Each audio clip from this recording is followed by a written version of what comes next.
Hello, everyone. This is the roving reporter, Stefan Hughes here, and this is another quick tip video for all of you teachers. The focus is going to be on what we call formative assessment, and we know that assessment is ongoing.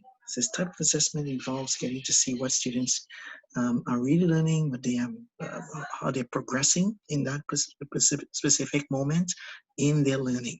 So you may have heard of exit tickets, right? Have you heard of them? Well, if you have, yeah, if your answer is yes, okay, you can probably remember that exit tickets are a formative tool.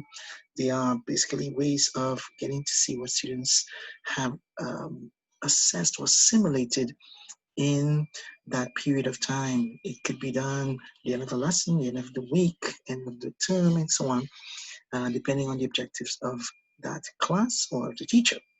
All right, so we want to see how that works basically and why this is important, especially now if we're looking at teaching from a perspective of remote or blended learning. How is this important? And we have to think of some reasons for exit tickets. There can be other names for them actually. You could think of it as a think, pair, and share moment when you get students to talk about what they have learned or what they liked about the lesson, and then share with their partners.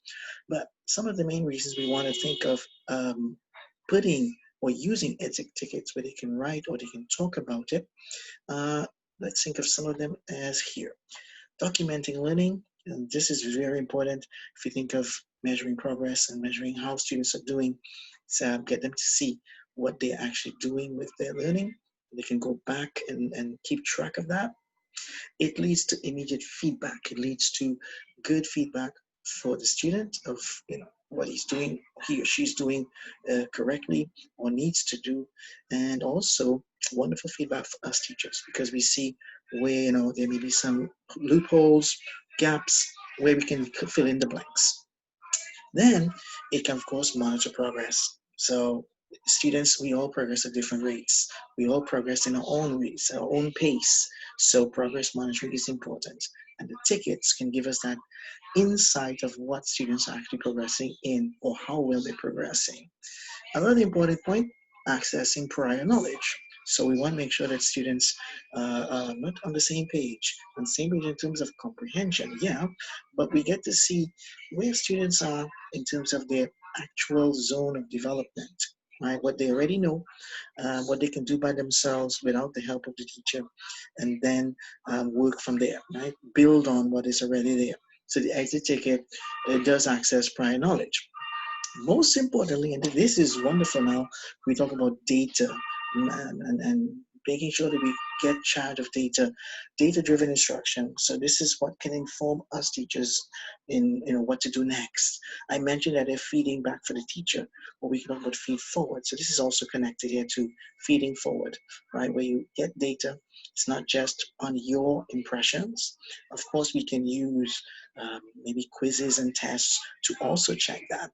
But getting students to reflect and the exit ticket is one way to do that. But we have to make sure we do it, let's say, effectively. And another final point I touched on here is differentiation. Because as I mentioned, we all learn at different pace, right? We have our own pace. We should, let's say, respect that and give students enough time to go at their pace. So the exit ticket, again, can inform us of where, what students are doing and how we can maybe make the adjustments to their learning. Right. Easy peasy.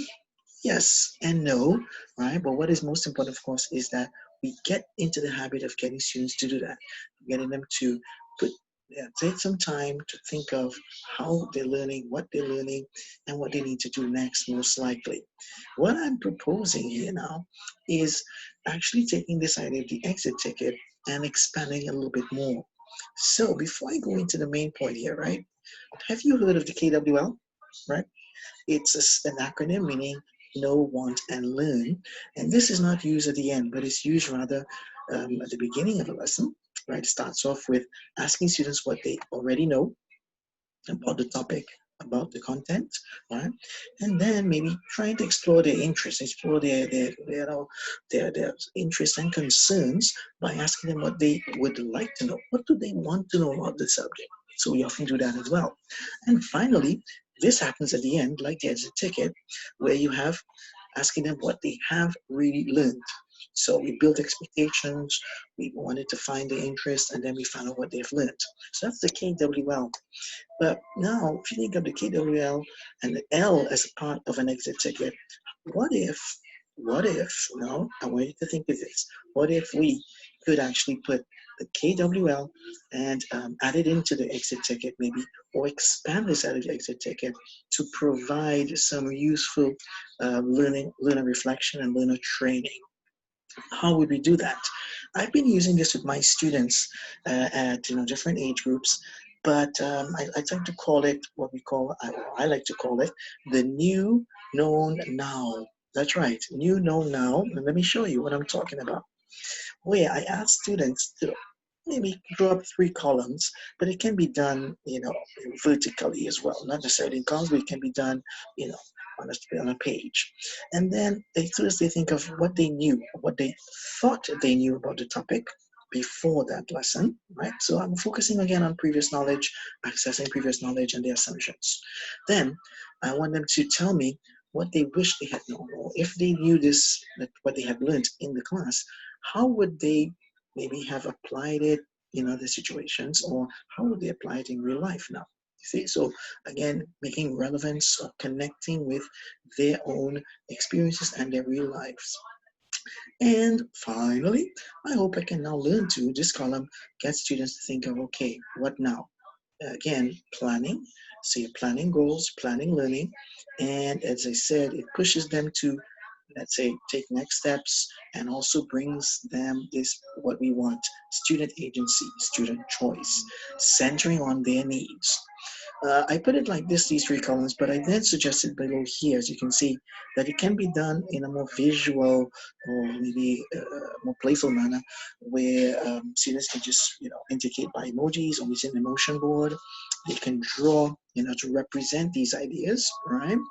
And also share this in a more visual manner. So there are these are just 2 options of doing the same thing. Since this is something done at the end of the lesson, it's very important that you set aside time for this. So if possible, we are going to say if possible, because sometimes we may not have all this because of curriculum needs, lesson plans that we have to follow, content we have to cover. But if possible, saving at least 10 minutes of your lesson, the last 10 minutes, to get them to go over this and to develop this habit of reflecting on the learning process can be very useful. So I think this is one of the many ways you can help students to make progress, right, by giving them that chance to write it down. And also, why this 10 minutes is important, because it's an opportunity for you as well to hear from them, or maybe them to share with each other, so it doesn't become a rushed thing. If possible, and I'm hoping maybe 10 or more, maybe 15 minutes if you can, that would be great. And then again, giving them a chance to share their reflections and their thoughts, right? So that's basically what I'm thinking of here. So what do you think in wrapping up this idea of the new now, known now, sorry, this idea of, I'm saying, by using those 3 columns and making it an exit ticket in itself, it works on those 3 things: previous knowledge, applicability, and it helps them to plan their learning. And students become co-planners or let's say, collaborators, co-authors of this learning process, right? So great. I think this was useful. I hope that it did help. And I hope it brought a different way of working with formative assessment in the classroom, okay? I've been trying this, as I said, with my groups, and it has been working pretty well. The students do find it more interesting to put pen to paper. At first, it may seem a bit difficult. They sometimes make some complaints and say no, they don't have time, or it's difficult to think about it. But if you do set aside the time, it can make a huge difference, right? So, you want more tips like this? What I'm asking you to do, go to my channel on YouTube there, go to the Roving Reporter channel, click the like button. Yeah, do the like. You can hit the bell to get the reminders of any new videos that somebody posted here, but some other videos I'm posting as well. So let me know. And of course, you can leave a comment there too. So don't forget to follow me, the Roving Reporter. That's it. And all I have to say to you now is thank you very much. So long.